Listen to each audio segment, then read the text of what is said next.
Good afternoon. My name is Jeff Bates, and I am a 12-year survivor of a bout with non-Hodgkin's lymphoma.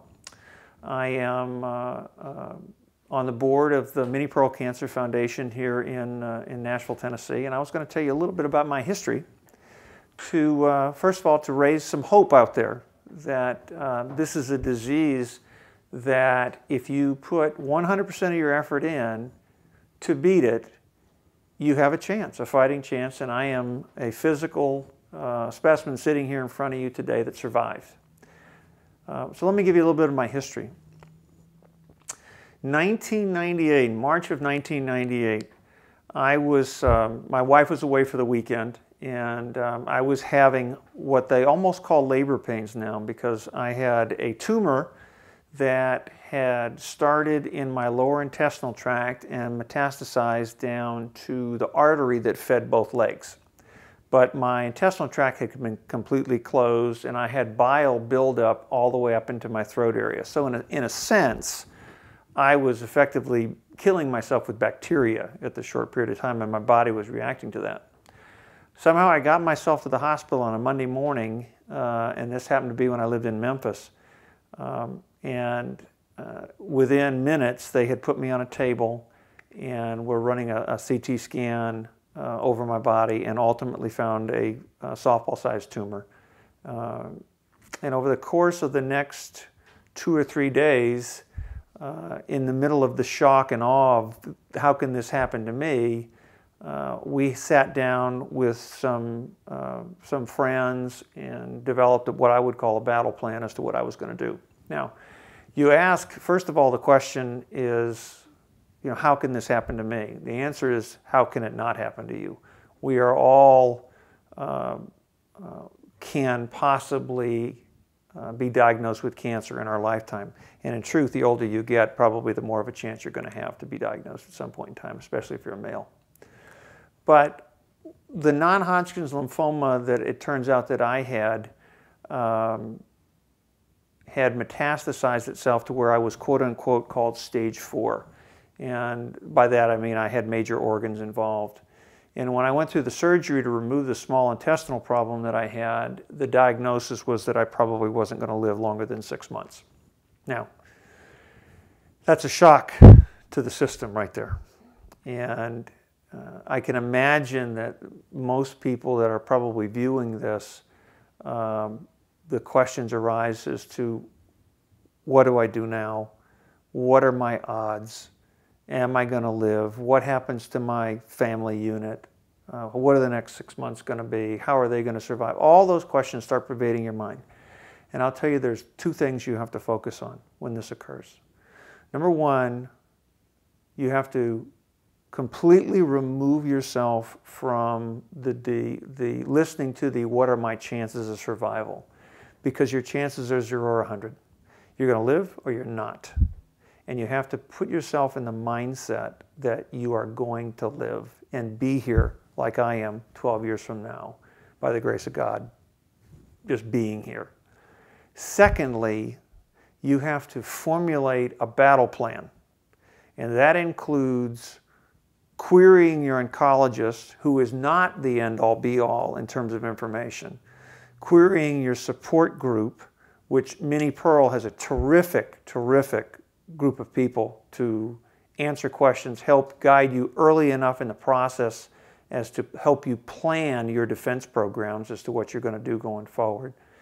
You have to query your support groups, your friends, to help you, and you have to data mine on the internet to get as much information as you can to figure out how you are going to beat this disease.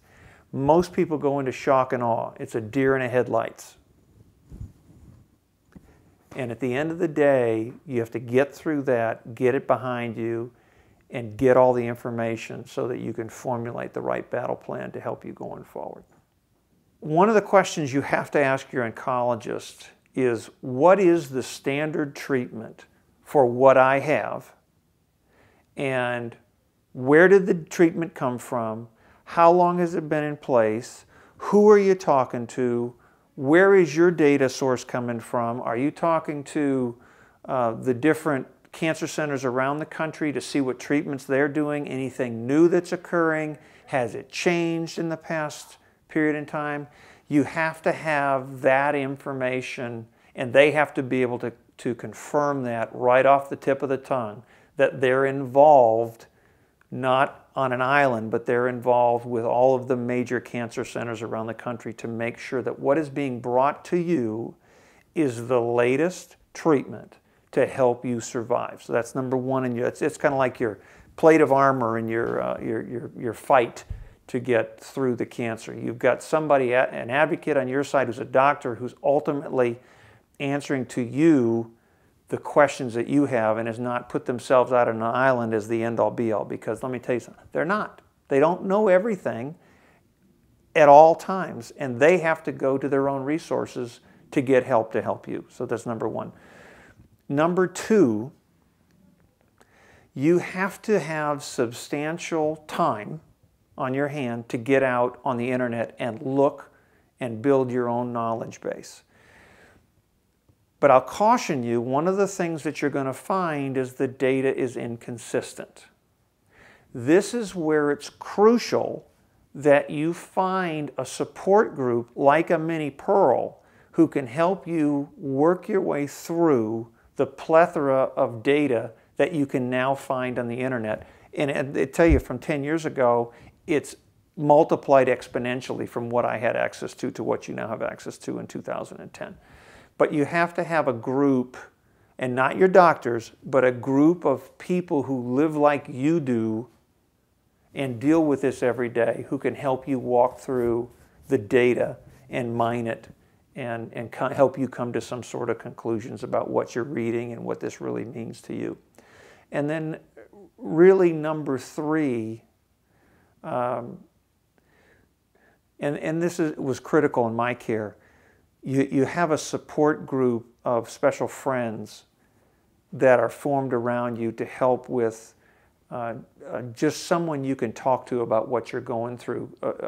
Not necessarily an oncology professional or someone who's involved in cancer support all the time, but just a group of friends who will listen, who will be there for you as a support group, and will help lift you up and be there for the fight.